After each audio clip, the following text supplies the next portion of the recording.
Welcome to the F Word Finance. I'm joined by Francois, PJ, and we're answering your financial questions. PJ, what have you got for us this week? And I think we work with a lot of younger clients, and especially got young children. And the question is, how do I invest for my children university fees normally, or let's say car, or when they go out of school? And that's a very difficult one. A lot of people say just use tax-free savings, which is a great thing. I think you can open a tax-free savings account for your child.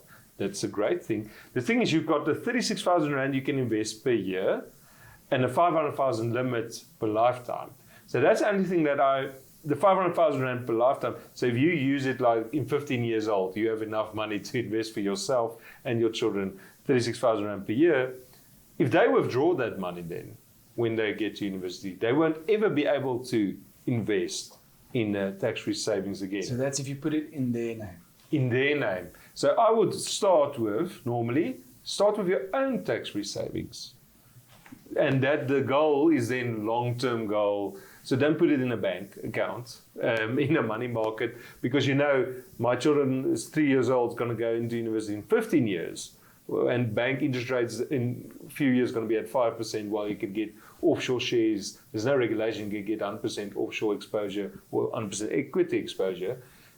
Get that growth as much as you can in your own capacity, and limit 500,000 Rand, you and your spouse, and then hopefully that will be a big part of that university fees. If you put it in your own name, then you have control over it, meaning then you know it's going to go for the educational fees. Otherwise, if you put in your child's name, it's in their name. He wants a big tattoo of the eagle. Yeah, you can do that. Franchise got it. No, but then they can. But just so by the way, I do not have that. But not yet. But 100%. So then you have control over that. It's going to. You can even name your investment child's education fund.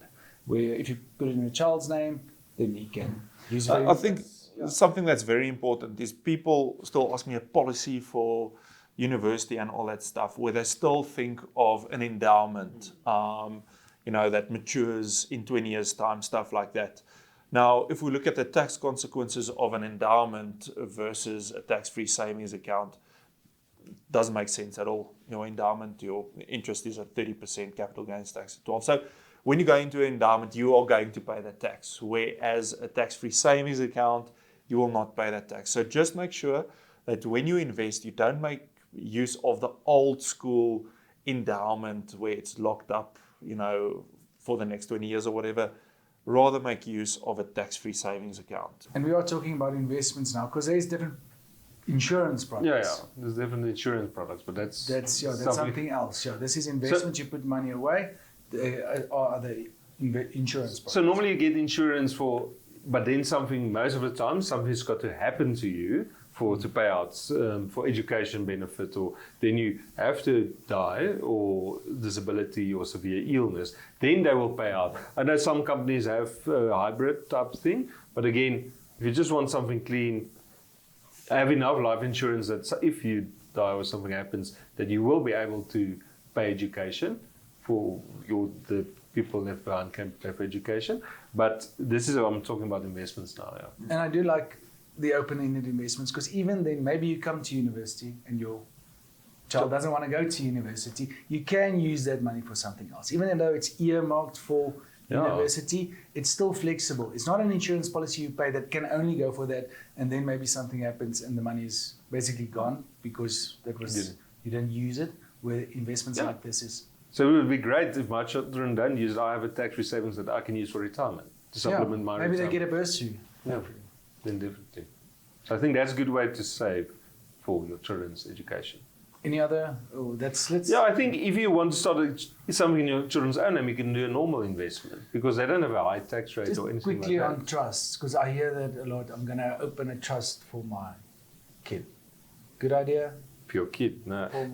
That's a discussion. Definitely seek advice before you do that, because there's got to be good reasons for that. I think always a lot of people just open trust and didn't manage it.